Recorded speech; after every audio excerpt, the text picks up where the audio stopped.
Hello everyone, आज हम करेंगे साइटोलॉजी या cell biology. Cell biology biology की ब्रांच है जिसमें सेल के स्ट्रक्चर को, उसके फंक्शंस को स्टडी किया जाता है। फादर ऑफ साइटोलॉजी है रॉबर्ट हुक। रॉबर्ट हुक वो साइंटिस्ट थे जिन्होंने डेड कॉर्क सेल को ऑब्जर्व किया और उसमें सेल की टर्म को इंट्रोड्यूस किया। क्या किया था उसने कि डेड कॉर्क सेल को माइक्रोस्कोप में देखा, उसमें उन्होंने मधुमक्खी के छत्ते जैसा कुछ दिखाई दिया और उसको उन्होंने सेल नाम दिया। सेल होती क्या है, जैसे कोई भी चीज़ किसी भी छोटे छोटे कणों से मिलकर बनी होती है, या कोई भी हम जैसे घर बनाते हैं वो ईंटों से बना हुआ होता है। तो ईंटें क्या काम करती है, सेल का काम करती है। और सेल वो बेसिक यूनिट है हमारी लाइफ की या हमारी बॉडी की। सेल जिनसे मिलके हमारा पूरा शरीर बना हुआ होता है। सेल मिलके बनाते हैं टिश्यू, टिश्यू मिलके बनाते हैं ऑर्गन्स, ऑर्गन आगे फिर ऑर्गन सिस्टम, और ऑर्गन सिस्टम मिलके हमारे पूरी बॉडी का निर्माण करते हैं। तो रॉबर्ट हुक ने सबसे पहले सेल की टर्म को इंट्रोड्यूस किया 1665 में। Shape and size of the cells completely depend on the metabolic activities, while their numbers depend on the size of organs and body of the organisms।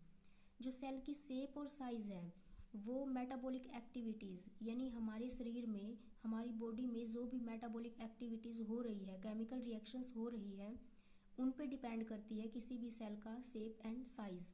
और जो cell का नंबर है वो कोई भी ऑर्गन्स, हमारी बॉडी का कोई ऑर्गन कितना बड़ा है या कितना छोटा है उस पर डिपेंड करता है।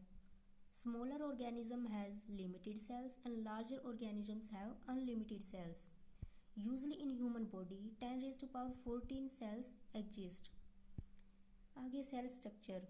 Cell have various type of structure like cylindrical, spherical, elliptical, transverse. Cell का कोई भी स्ट्रक्चर हो सकता है, ये सिलेंड्रिकल भी हो सकती है, स्पेरिकल भी हो सकती है, एलिप्टिकल भी हो सकती है और ट्रांसवर्स भी हो सकती है। Cellular components. किसी भी सेल में क्या क्या कंपोनेंट्स होते हैं या सेल किन से मिलके बनी हुई होती है उनको बोलते हैं cellular components. Cell membrane. Cell membrane ये सेल की आउटर मेम्ब्रेन होती है जो सेल को प्रोटेक्ट करती है। Cell wall. सेल वॉल ये सेल मेम्ब्रेन के ऊपर होती है और ये only in the plant cells, ये केवल प्लांट सेल्स में होती है। न्यूक्लियस। न्यूक्लियस ये सेल के सेंटर में होता है। न्यूक्लियर मेम्ब्रेन ये न्यूक्लियस की आउटर मेम्ब्रेन होती है। न्यूक्लियोप्लाज्म। न्यूक्लियोप्लाज्म ये फ्लूइड होता है, लिक्विड प्लाज्मा, जो न्यूक्लियस के अंदर होता है। न्यूक्लियोलस। न्यूक्लियोलस ये न्यूक्लियस के अंदर 2 या 3 कुछ सेलुलर स्ट्रक्चर्स होते हैं जिनको न्यूक्लियोलस बोला जाता है। आ गया प्रोटोप्लाज्म। प्रोटोप्लाज्म ये लिक्विड फ्लूइड होता है जो सेल के अंदर होता है।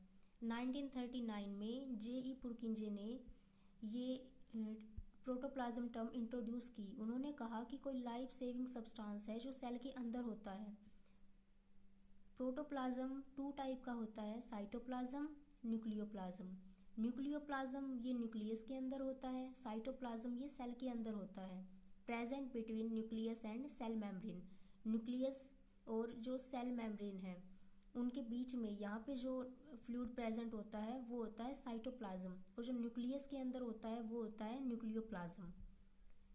Cell theory. सेल थ्योरी दी थी 1838 to 39 में बोटेनिस्ट स्लाइडेन और जूलॉजिस्ट स्वान ने। स्लाइडेन एंड स्वान ने सेल थ्योरी दी थी। सेल थ्योरी के मेन पॉइंट क्या थे कि कोई भी जो ऑर्गेनिजम्स है वो सेल से मिलके बना है। सेल क्या है, basic structure and functional unit of living organisms, और जितने भी सेल है वो अराइज होते हैं प्री एग्जिस्टिंग सेल से। ये सेल थ्योरी के कुछ पॉइंट थे। Okay, thank you.